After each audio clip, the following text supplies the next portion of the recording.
Good evening, fellow punters. The clock on the wall says 20 to 7 on Monday evening, with a few for tomorrow. Not a great day today at all, which was surprising. I thought there were strong enough selections to get a good run at least, particularly the one on the flat. And if ever you know when the handbrake is on or off, that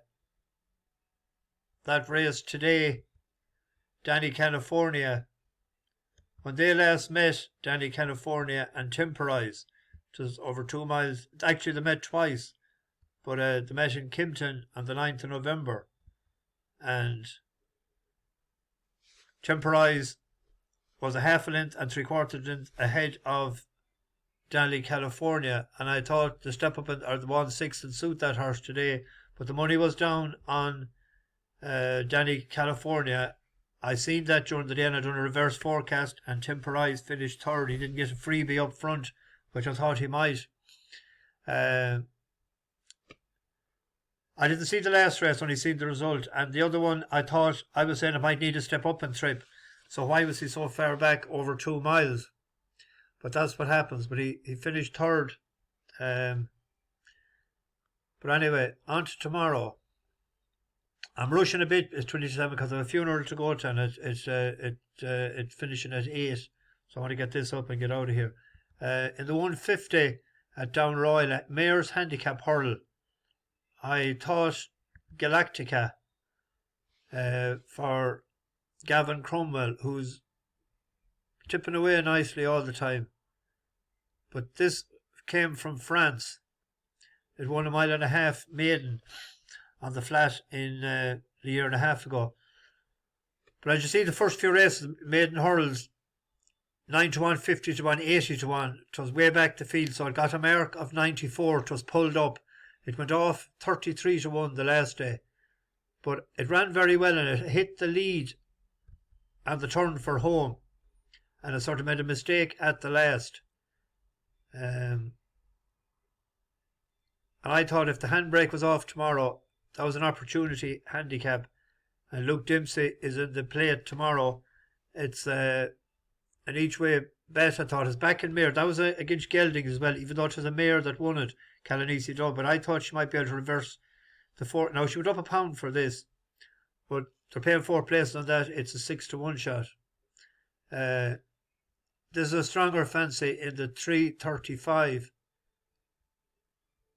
Angel's Dawn. This has been highly tried in its younger career. If you see the horse that was behind, I think it has nine places in its lifetime. Second behind Frontal Assault at 3 mile in a novice hurl, grade 3. Its best runs are at staying distances, 3 mile. It was behind Choreograph at 2 miles 7. Behind Humblebee. All the other ones were bumpers and that at 2 miles. Then it ran behind Ginto, Eric Bloodaxe. They were in graded races. It has run the last day. It was at the back of the pack. They didn't. It was, even though it went off favourite, but it would have won the race if it had jumped the last one a bit more cleverly. But that was at 2 miles 7. There's an extra furlong tomorrow. I'll be hoping that it'll win tomorrow. Keane Kirk he's riding fairly decent as well lately.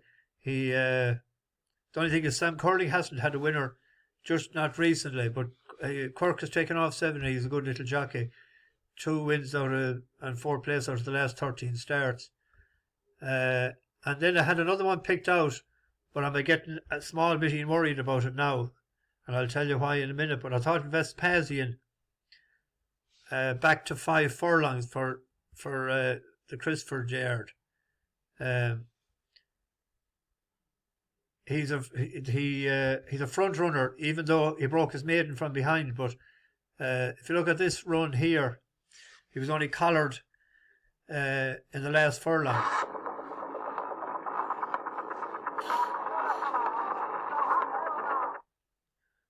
In front, then behind. behind. One of those behind is Tad Reeve, and the back marker is Secret Strength, who is slowly away. Into the turn now with a quarter of a mile to go.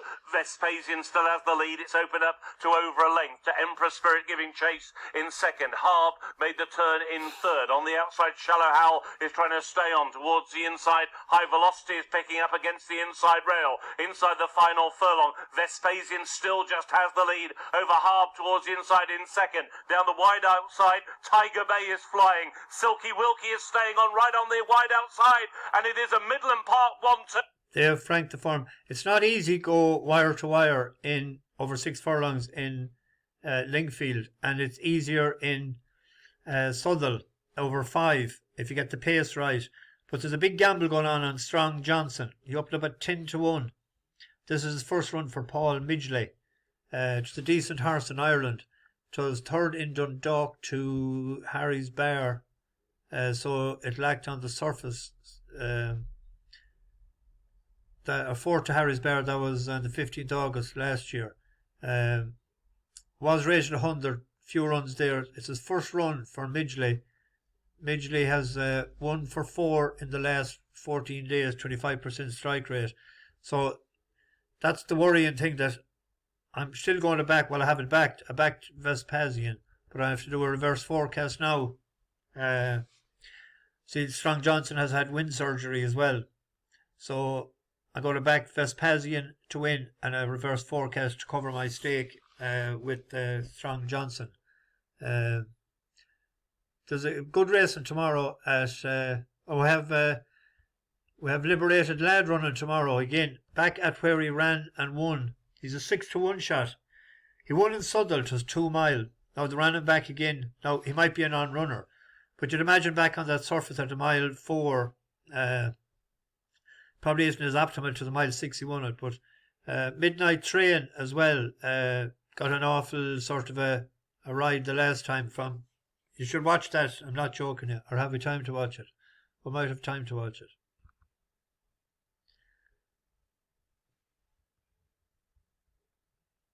He was in a good position, 3rd or 4th in the race, and then he lost all position. It was Airdon Cagney. He was pulling a Cagney, I think.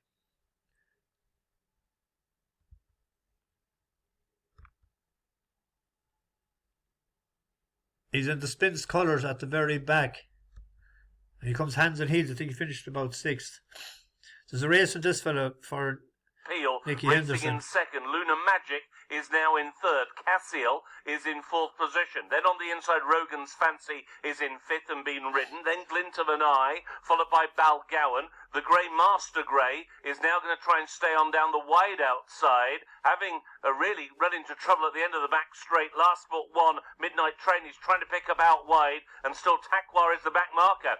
Down towards the final furlong, Bassinet has the lead, but a host of pursuers now. Luna Magic appears into second. Down the outside, Master Grey is now finishing to good effect, and inside the final half furlong, it is Master Grey and Patrick Millman who go on, racing up towards the line. Master Grey to win, Bassinet in second, Luna Magic in third.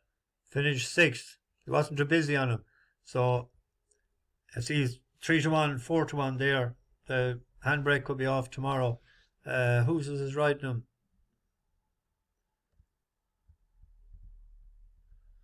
Ross Ryan. Yeah, they might mean business tomorrow. But I was going to go through the comments, but I'll go through them maybe some other if you've done it. But I will sing a song. A rover I have been, and a rover I will stay. But to that faithful county I will return some day.